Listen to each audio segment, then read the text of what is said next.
หมูหมูป่า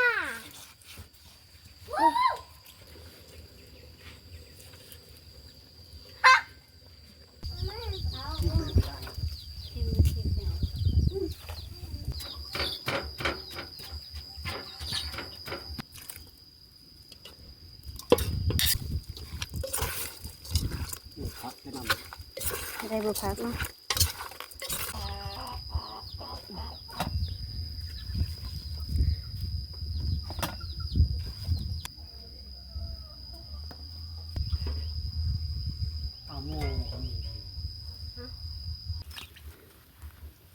หมูผิด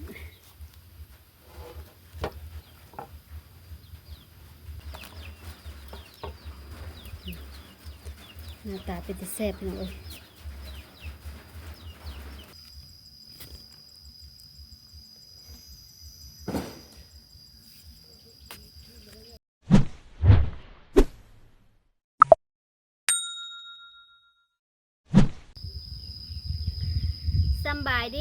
สบายดีและสวัสดีพ่อแม่พี่น้องเมื่อสุคนเลยเด้อ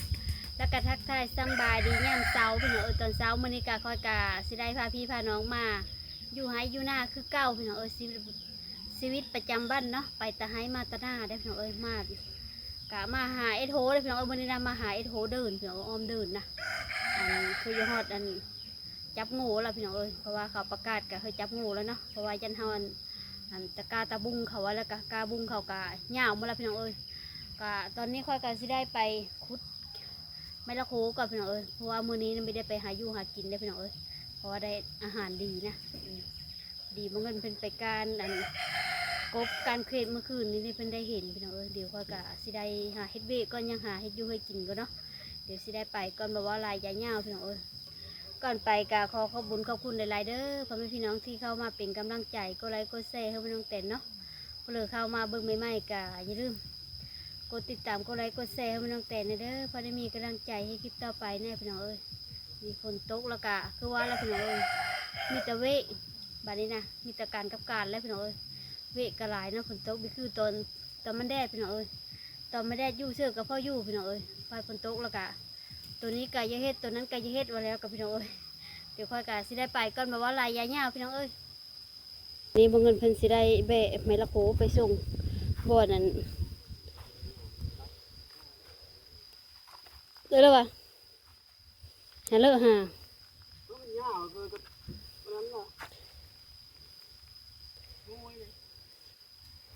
ทางเลิก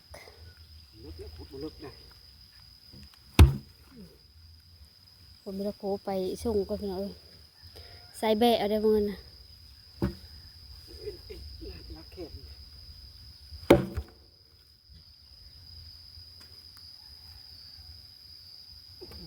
ว้าตัวแบะเลยบ่แม่รักเยอะแล้ว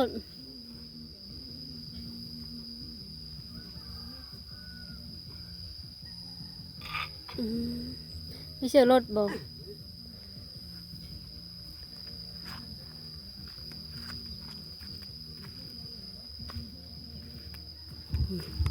เปะไปส่งอยู่พุ่นละพี่น้อง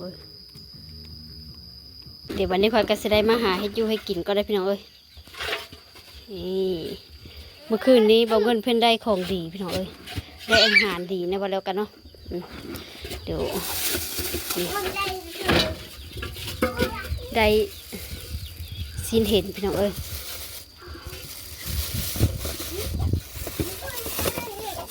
นี่ได้เห็นตัวนึงพี่น้องเห็นมาการเควดนะจะได้เอาพามาพักก็พี่น้องวันนี้นะเห็นตัวนึงนะกะไม่ได้เยอะไปเลยพี่น้องได้2 คนนะได้2 คนปั่นคนละเพิงเลยจะได้ให้กินก็วันนี้นะเห็นเพิ่มเงินเห็นแพงบ่เลยว่าเห็นเห็นหางก้านไอ้เรื่องได้มันดุดอันนั้นกระปาดอยู่เอาชมพี่น้องเดมแท่งเอาคนนึงมาเอาค้อนมาตีเขาว่าบ่ชื้อรถเขาว่าเห็นเอาแหลมแท่งก็ยังได้เห็นพี่น้องอาหารเกิดเร็วค่ะมันนี่ลูกกับพระเดียวยืนเผาสลบอีกพี่น้องเพราะว่าได้อาหารดีเด้สบายดีปะลุงเนี่ยลูกสบาย ปลาลูเอ้ยเลยกินมกเอาบ่ มุกนึงเนาะ มกหนึ่งเสือบะตองโกยพี่น้องเอ้ยคันได้ในเสือปีโกยบ่มีนะ แกงโทย ฮะ แกงโทย แกงโทย อืม คนมันบ่นะ อืม ได้แล้วก็พอเดี๋ยวปิ้งแล้วพี่น้องเอ้ย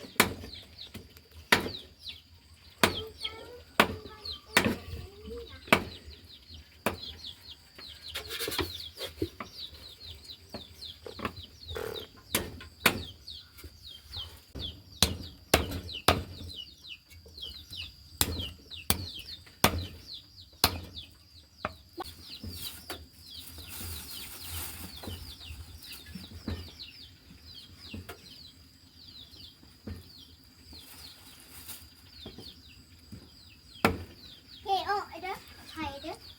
ไผ่อย่ามาหยาดของกู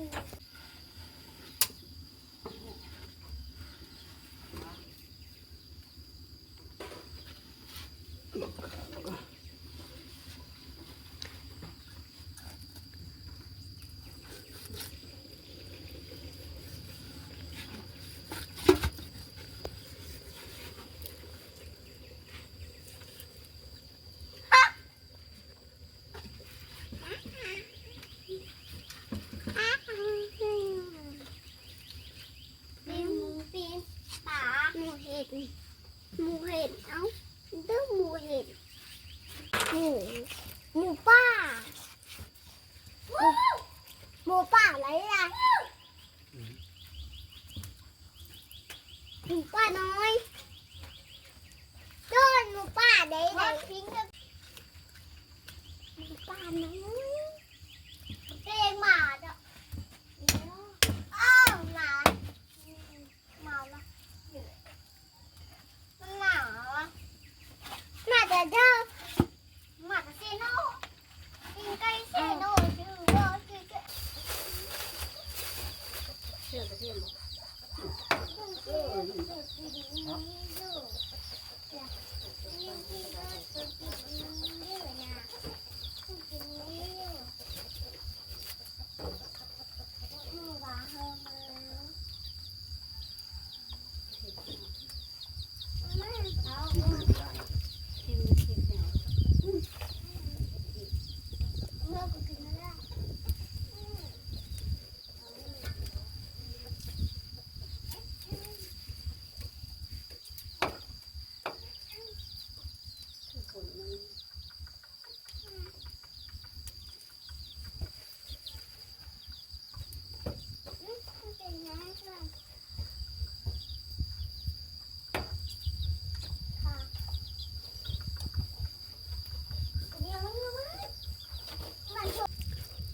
น้ำหัวมันก็น้ำเยอะ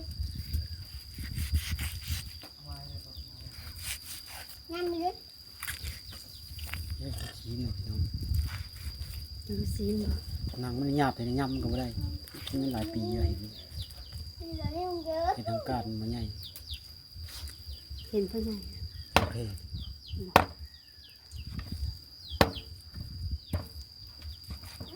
ง่ายกัน มันบ่มันเห็ดไหม ซีนเห็นบ่เงินเพื่อกะได้พักแล้วพี่น้องเอ้ยเดี๋ยวค่อยก็สิได้ไปเอามะคิดมาตำกับพี่น้องเอ้ยบัดนี้นะบ่เงินเพื่อกะสิได้ไปเอาตองโกยแล้วก็โหข้าวโหจิเคออยู่โซนพุ่นพี่น้องเอ้ยเดี๋ยวมายังปลูกเคิงนะแล้วก็สิได้มาหาตำมะคิดกับพี่น้องเอ้ยบ่เงินเพิ่นไปเอาใบตองนะใบตองมาหมกตำมะคิดท่าคิดดิบ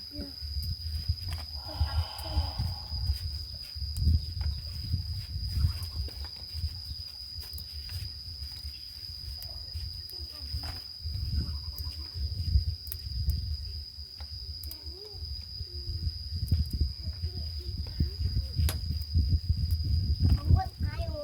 เด้อ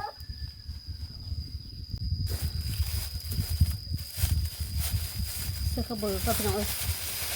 มกเสื้อขาวเบอร์นะขาวเบอร์ก็มาตะเหิน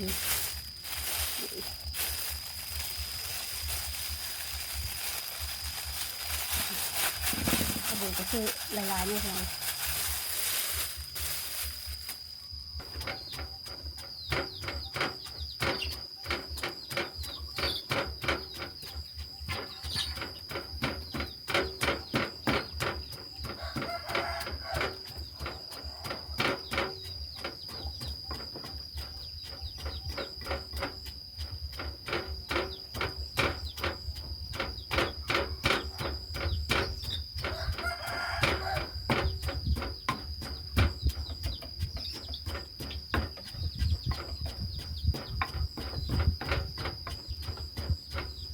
เด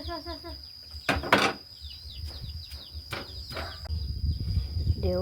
บัดนี้ค่อยสิได้มานึ่งบุตอกก่อนว้าวมันเอาบุตอกมาหน่อยก็ได้นึ่งเอาพี่น้องเอามีแดดตะนะนึ่งเอานึ่งสมุยนี่แล้วก็เอาข้าวหม้อเกิดพี่น้องมาวันนี้สิได้มาปรุงก็พี่น้องซอยซื้อซอยจะคือใช่ปะซอยจะคือมันหอมนะ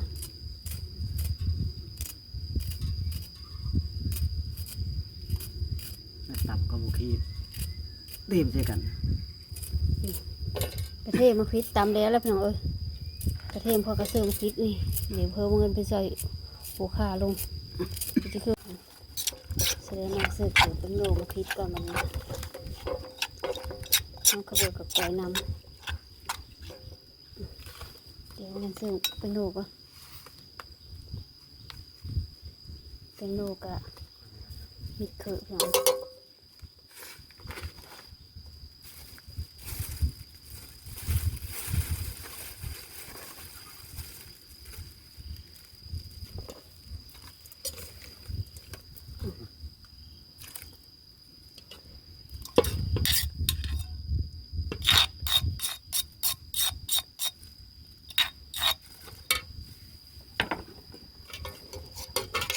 มาขลุ่นก่อน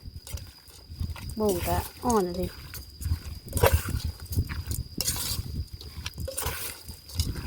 ครับแนะน ไม่ได้บุพักเนาะ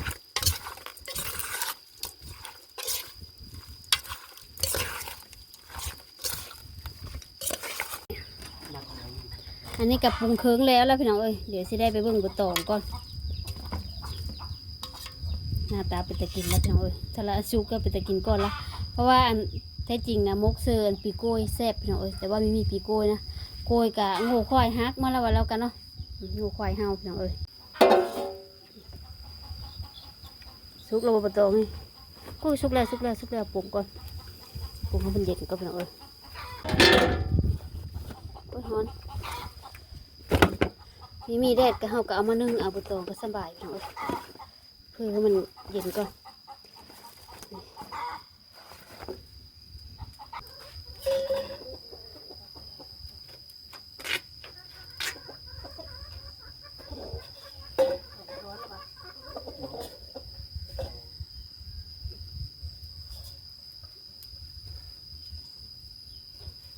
มุกขายมุกกิน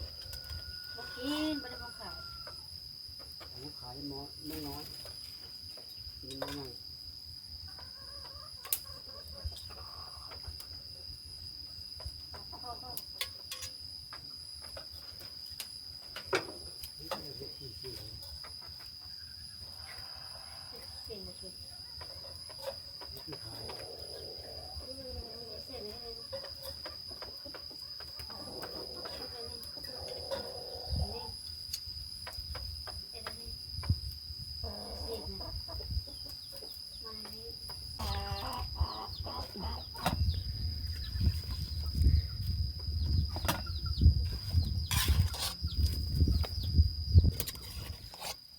เห็ดหมกสีเยอะๆได้เลยนะพ่อมันเลย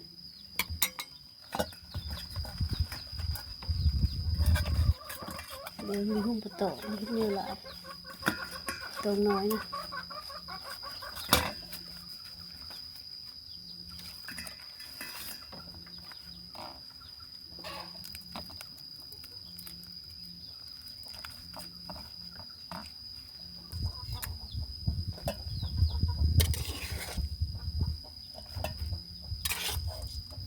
ตัวน้อยพ่อ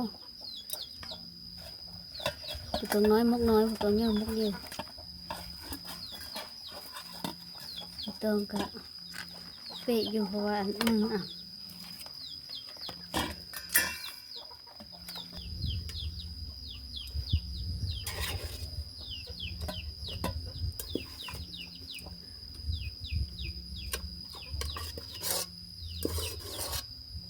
ี่ก็มูใช่ไหม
อันนี้ก็มกแล้วได้พี่น้องเอ้ยเดี๋ยวนับไปก่อน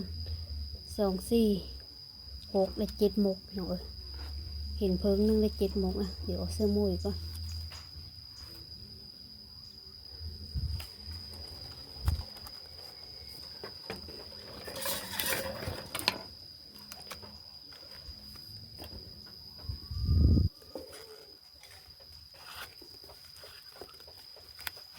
ตั้งถึงเพลง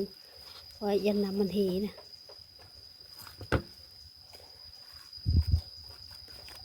แน่ขวาล่ะเดี๋ยวไปต้องกึดกับหน่อยนี่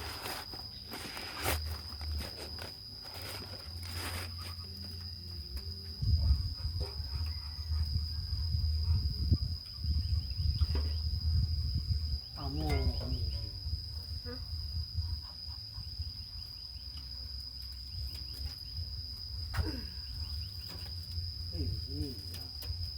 ยังบอกพันมันต่ำกว่า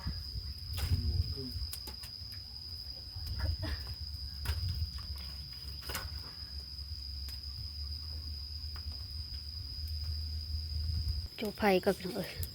ป้าตัวไผ่กะก่อไผ่กะไปแต่ยะปิ้งเท่านะไปยะปิ้งนั่นปิ้งนี่พี่น้องปิ้งปูปิ้งปลาเลยก่อไผ่หลายขนาด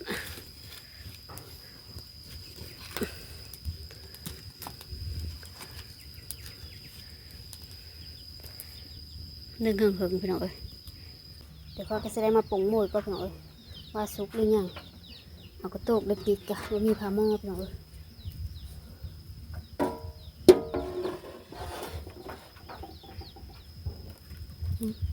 ไฟไหม้ดีก่อนเดี๋ยวก็เพื่อมันเย็นก็พี่น้องเอ้ย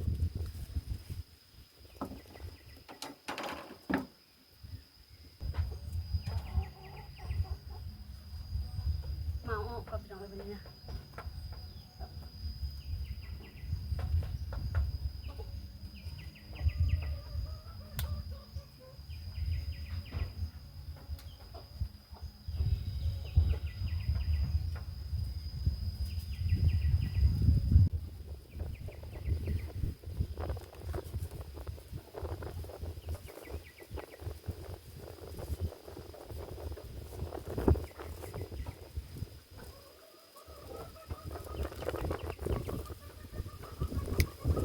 สุกแล้วพี่น้องเอ้ยวันนี้จ้ะมาเร็วเรียบร้อย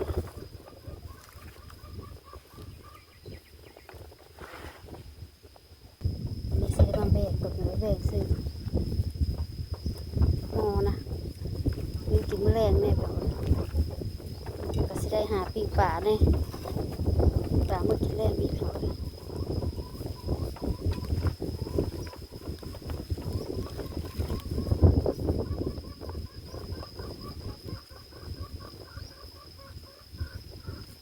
ตัวนี้ได้เมื่อกินแรงพี่น้องเอ้ยตัวนี้กินอยู่ดีนะสิได้มาขวากกับพี่น้องเอ้ยวันนี้นะ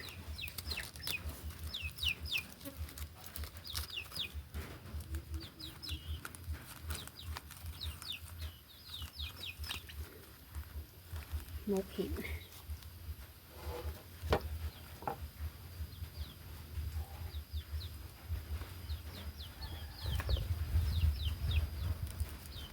ก็2 มกเลยพี่น้องเอ้ยเล็กน้อยเขากับมือมาละแต่ก็ทั้งเงินแต่สิ่งป้าเขาเลยเดี๋ยวมือมาเลยพี่น้องเอ้ย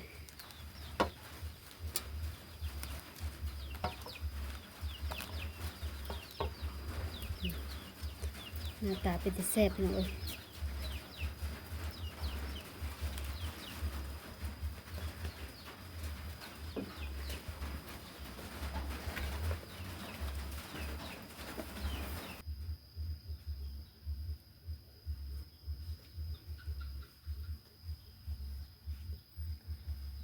นี่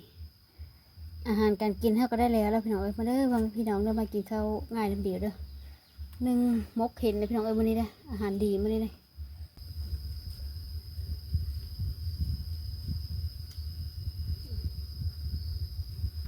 เด้อพี่น้องข้าวพี่2 คน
อันนี้ก็กินข้าวยาแล้วก็สิได้เข้ามาหายก็พี่น้องเอ้ยเข้ามาหาปูแตงนะปูแตงพอดีเมื่อบ้านล่ะเห็นเขามาขายหน่วยแตงพี่น้องเอ้ยคอยก็เลยซื้อมาปลูกนะเพราะว่าปีแล้วเนี่ยบ่มีแตงกินเลยนะเดี๋ยวสิได้ไปปลูกอยู่บ่อนกอกกระซ่าเพื่อนพี่น้องเอ้ยหน่วยแตงกับบหลายเลยพี่น้องเอ้ยน้อยเดียวนี่นะนี่เสื้อกับบหลายเสื้อสักน้อยอ่ะสับนี้เราได้3-4ขุมพี่น้องเอ้ยหน่วยแตงกิ่ง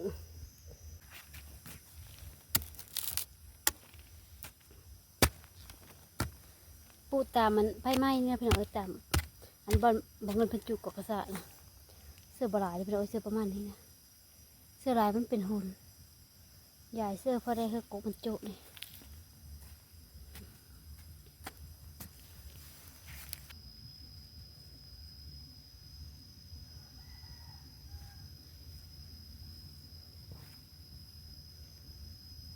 ตัวนี้ได้อยู่ประมาณ3 ขุมพี่น้องเอ้ย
หน่วยแตงกับปูบิเทลบิทง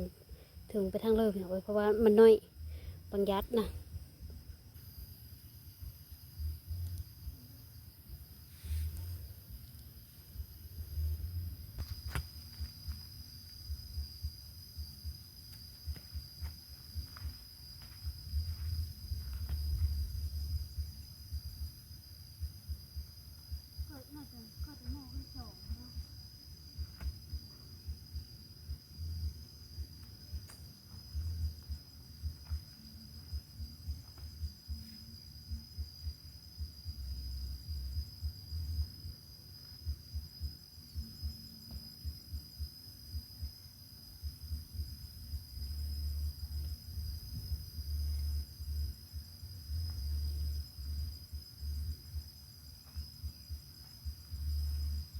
อันนี้ค่อยก็สิได้มาขอปิดคลิปกับพี่น้องเอ้ยเพราะว่าปูมาแต่งกับพอดีมดนะบโทรซ้ำพี่น้องเอ้ยเพราะว่าเม็ดอันมาแต่งน้อยเดียวนึงนะสิได้ขอปิดคลิปเลยคลิปนี้ค่อยก็ได้ถ่ายให้พี่น้องเบิ่งซ้ำนี้เนาะคลิปหน้าพอกันไม่เด้อพ่อแม่พี่น้องเด้อก็ขอขอบคุญหลายๆเนาะที่เข้ามาเป็นกำลังใจกดไลค์กดแชร์ให้พี่น้องแต่เนาะพอ เลิกเข้ามาเบิ่งใหม่ๆกะอย่าลืมเด้อกดไลค์กดแชร์ให้มันน้องแตนเด้อเพอได้มีกำลังใจให้คลิปต่อไปแน่พี่น้องเดี๋ยวข้อยกะสิได้ขอตัวออกไปเทงก็พี่น้องบ๊ายบายคลิปหน้าพอกันใหม่เด้อพ่อแม่พี่น้องเด้อ